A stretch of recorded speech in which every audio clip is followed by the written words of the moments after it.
পাকশালায় তোমাদের সকলকে স্বাগত। আজকে তোমাদের সঙ্গে শেয়ার করতে চলেছি একটা অন্য রকমের রেসিপি, আর সেটা হলো আলু দিয়ে গাঠি কচুর তরকারি। হ্যাঁ, গাঠি কচুর তরকারি তোমরা সবাই বানাতে জানো কিভাবে বানাতে হয়, কিন্তু আমার মা কিভাবে এটা তৈরি করে সেটাই আজকে তোমাদের সঙ্গে আমি শেয়ার করব। কড়াইতে মা সর্ষের তেল গরম করে নিয়েছে। এবার মা এর মধ্যে আলুগুলো দিয়ে ভেজে নেবে।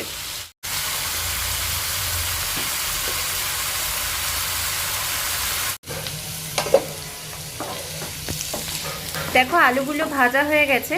এবার মা আলুগুলোকে তুলে নিচ্ছে। এবার ওই তেলের মধ্যেই মা গাটি কচুগুলোকে ভেজে নেবে।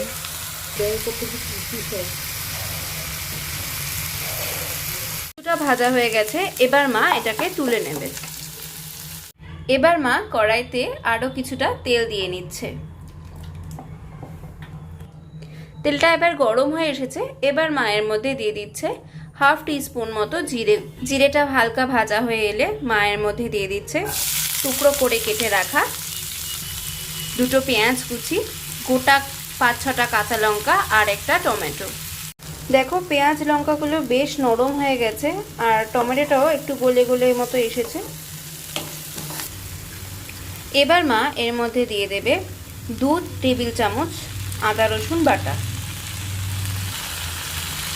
মা এখানে 4 চামচ ইউজ করেছে, তাই এখানে 4 বার দিল।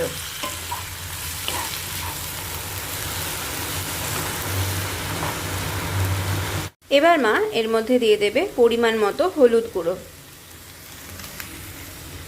তারপর এর মধ্যে মা দিয়ে দিচ্ছে পরিমাণ মতো লঙ্কার গুঁড়ো। তারপর দিয়ে দিচ্ছে পরিমাণ মতো জিরের গুঁড়ো। এবার মায়ের মধ্যে দিয়ে দেবে সামান্য পরিমাণ জল। তারপর সবকিছু একসঙ্গে একটু কষিয়ে নেবে। মা ভালো করে সবকিছু একসঙ্গে মিশিয়ে নেবে। তারপর এটাকে কিছুক্ষণ কষাবে, যতক্ষণ না পর্যন্ত মশলার মধ্যে থেকে তেলটা বেরিয়ে আসছে। কষানোর আগেই মায়ের মধ্যে দিয়ে দিচ্ছে স্বাদ মতো নুন। দেখো মশলাটা কিন্তু বেশ সুন্দর কষানো হয়ে গেছে আর অল্প অল্প তেলও বেরিয়ে এসেছে। এবার মা এর মধ্যে ভেজে রাখা আলু আর কচুটা দিয়ে দেবে।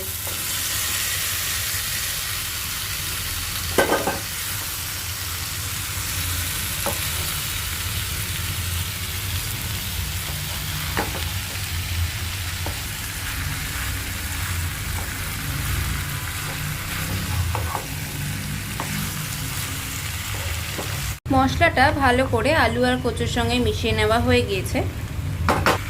এবারে মা কিছুক্ষণ এভাবেই নাড়াচাড়া করে যাবে। দেখো মশলার সাথে আলু আর কচুটা কিন্তু খুব ভালো করে মিশে গেছে।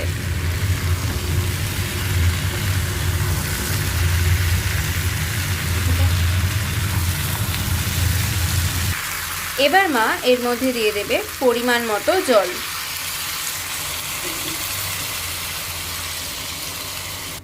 এবার সব কিছু ভালো করে একবার মিশিয়ে নিয়ে মা 5 মিনিটের জন্য এটা ঢাকা দিয়ে দেবে।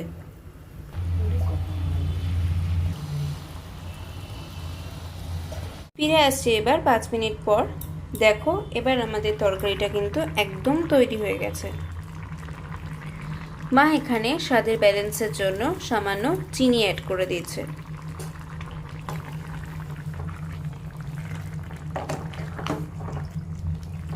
এবার মা ভালো করে চিনিটাকে মিশিয়ে নিচ্ছে। মা এখানে কিছুটা কাসুরি মেথি নিয়ে নিচ্ছে। এবার মা হাতের সাহায্যে এটাকে একটু ক্রাশ করে নিয়ে তরকারিতে দিয়ে দেবে। এটা খুব সুন্দর একটা ফ্লেভার নিয়ে আসবে এই তরকারিটার মধ্যে। এবার মা এটাকে 5 মিনিটের জন্য আবার ঢেকে দেবে, যাতে ফ্লেভারটা এর মধ্যে চলে আসে। ফিরে এলাম 5 মিনিট পর। এখন কিন্তু আমাদের তরকারিটা সম্পূর্ণ রেডি হয়ে গেছে। এবার মা এটাকে সার্ভ করে দেবে। তৈরি হয়ে গেছে আমাদের গাঠি কচুর তরকারি। এইভাবে তোমরা যদি চাও তাহলে কিন্তু বানিয়ে ট্রাই করতে পারো। এটা কিন্তু রুটি ভাত দুটোর সাথেই খুব ভালোভাবে মানায়। আশা করি আমাদের আজকের রেসিপিটা তোমাদের সকলের ভালো লাগবে। আর ভালো লাগলে ভিডিওটিতে একটি লাইক শেয়ার আর কেমন লাগলো তা আমাদের কমেন্টে জানাতে কিন্তু একদম ভুলো না। আর যারা নতুন আজকে চ্যানেলটি প্রথম দেখছো তাদের কাছে আমাদের একটি অনুরোধ, প্লিজ চ্যানেলটিকে সাবস্ক্রাইব করে পাশে থাকা বেল আইকনটা অন করে দেবে, যাতে যখনই কোনো ভিডিও আমরা আপলোড করি তোমাদের কাছে তার নোটিফিকেশান চলে যায়। আজকের মতো এখানেই বিদায় নিচ্ছি, নতুন ভিডিও নিয়ে আবার দেখা হবে।